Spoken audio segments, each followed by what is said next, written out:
All right, hey everybody. So I figured I would share this self-effacing story. Just a little while ago, I was replying to a comment from Will Stonier that Will had made on the Star Eyes video. By the way, thanks so much, Will. Always so encouraging to hear from you. So I hope you're well. I hope everybody is well. And he made that comment on Stars, and it got me thinking, because I replied to him, and it got me thinking about this story,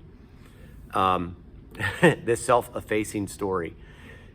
Anyway, the year must have been like early 2000s, and my friend was playing, my friend's a guitar player, and was playing in Atlantic City, and he was hired to play in this band for this show. And the show was featured a major artist, and I think the show was at the Tropicana. And the major artist was Wayne Brady, you know, that really famous comedian. And he was probably at the height of his popularity at that point, because he was in the midst of Whose Line Is It Anyway? That show, Whose Line Is It Anyway? Drew Carey hosted, and it was super popular because it was so incredibly funny. Still some of the funniest stuff I think I've ever seen on TV. Anyway, and I know that show has had multiple iterations, but great version here in America of Whose Line Is It Anyway? And Wayne Brady was just unbelievable. His spontaneity and his ability as a comedian, just incredible. So he's doing the show. But most people at that point didn't realize, they knew he could sing, kind of, but they didn't realize like he was is a phenomenal R&B singer, just great singer. So there were, the show actually had an intermission, and the first half of the concert, or the first half of the show, was him singing with the band. That was it. There's no comedy. It was just him singing with the band, and it was great. I was like, wow, this is amazing. Funny story though about it, like side note. He finishes, I think he came out and opened with What Is Hip, the Tower of Power tune. And he finished, and it was like a golf clap from the people, because I don't think the audience was prepared to hear him sing. They expected him to come out and do a comedy show. But the first half, like I said, it was like it was a concert. It was like a music thing. So anyway, I'm watching the first half, and I'm totally loving it because, you know, I see my friend up there playing guitar, and he was killing it. And I'm noticing some people that I recognize and know, at least name-wise, or I've met before because they're hired. They're in Atlantic City. That was awesome. And then there's some people that I didn't know. And usually, like when major acts travel, they'll usually have one or two people that they bring with them. They don't usually bring a whole band, but they'll hire out the band and fill the band in. So, like I said, I knew most of the Atlantic City people that were playing, but I'm looking at the lead alto player, and I'm like, wow, that lead alto player, that looks like Tom Scott. You know, Tom Scott, played with Joni Mitchell and like everybody and their brother. Anyway, and I'm looking, and I'm like, nah, there's no way that could be Tom Scott, but it looked like Tom Scott. And I couldn't tell, because where we were sitting, I was kind of far away. I mean, I saw his glasses, and I saw the face, and I was kind of like, man, that really looks like him. So anyway, the concert ends, or the show ends. By the way, the second half was unbelievable. He brings his couple of comedian friends out, and they do the Whose Line Is It Anyway kind of shtick, and they use props, and it was amazing. Really funny.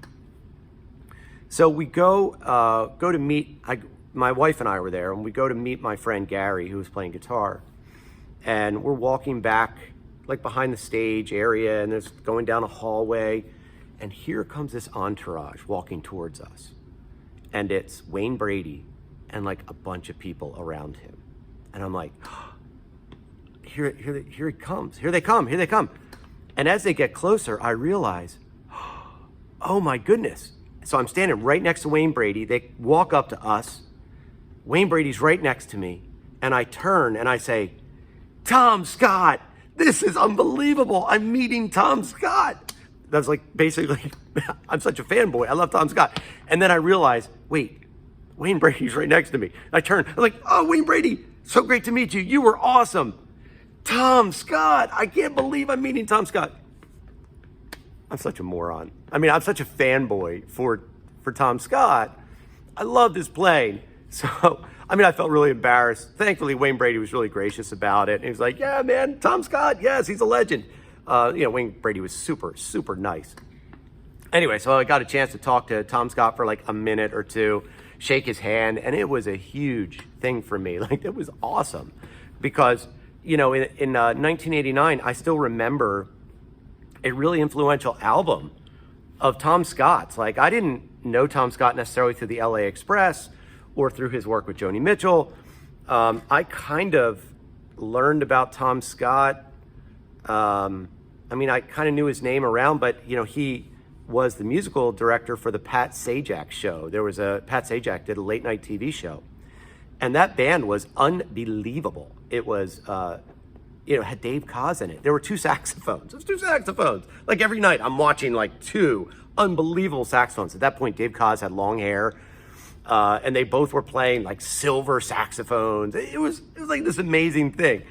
But anyway, in 1989, Tom Scott put out an album called Streamlines, and the front of the album had a saxophone neck on it, and a mouthpiece. And the mouthpiece was a Strathon Adjustatone. I don't know why I remember it, but he played that mouthpiece, and I was like, look at that mouthpiece. I bet I would love that mouthpiece. And so I thought about that mouthpiece all the time because it was prominently portrayed in the picture on the album cover. Anyway, it had you could adjust the inside of the mouthpiece by moving this little metal button thing that was on top of the mouthpiece. I think it adjusted the baffle, but I don't know. Anyway, I've never played one. It's similar to a Runyon mouthpiece, but I never played one. But anyway, that album was really influential for me. I transcribed a lot of that album because I was like 19, 20 years old, and I was at a really very, very, that was a really influential, he was a really influential player for me at that time in my life. And I love Tom Scott because not only was he a great straight ahead player, I actually heard Tom Scott late night TV play Star Eyes. Like, that's how I was introduced to the tune Star Eyes, was through a recording of Tom Scott playing it. And it was so beautiful. I was so taken back by the melody of Star Eyes. And Tom Scott played so well. I mean, he just played beautifully on it. And I just loved his sound. I loved his approach. He could play commercial style and also straight ahead. One of the greatest saxophone players of our lifetime, of my lifetime, certainly.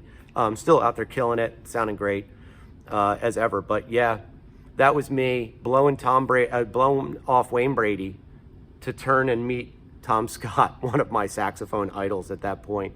So there you go, fanboy for Tom Scott. All right, talk to you soon.